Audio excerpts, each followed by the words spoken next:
With everything rolling, I'll give you a little side story. So there's this one guy he was the big guy up front. He kind of did this partition or the big load bearing. You know, the couple of times he comes in and he's like, I'm going to be here at 7 a.m. every day knocking on your door. I'm like, oh, that's great. You know, like I'll be up, I'll be ready for you. You know, let's get this thing done. You know, you hear him mixing it up with the people in here who are also doing some of the original work. And I had showed him this part right here. It was a bigger, I said, if I ever see this guy again, I'm going to give him a hug, and he's a big dude. He'll probably push me away, but it was a bigger kind of, I don't know what they call that. Soffit, right? When I thought we can take it out, and our discussions with Vince was like, hey, we're going to take that out. And then after they blew out the wall, they were like, hey, we can't. There's a pipe that's going in there. And so it was the day that I believe they were going to frame it in again.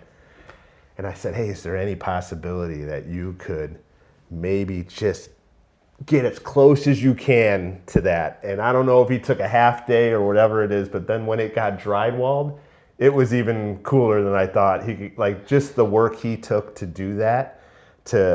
I seen he kind of shaved off and curved the wood, which I know, I build decks with my dad. I know that's work. It takes a little skill too, and it almost looks, I know my friend came out and he's like, that looks great how they layered that. It almost looks, you know, the different levels, and even this thing, comes together. Yeah, it kind of just looks like we knew what we were doing, but I think it was your workers who knew what they were doing. So intentional. It looks intentional, right? Like something that was designed from the beginning. Yeah. Yeah. Yeah.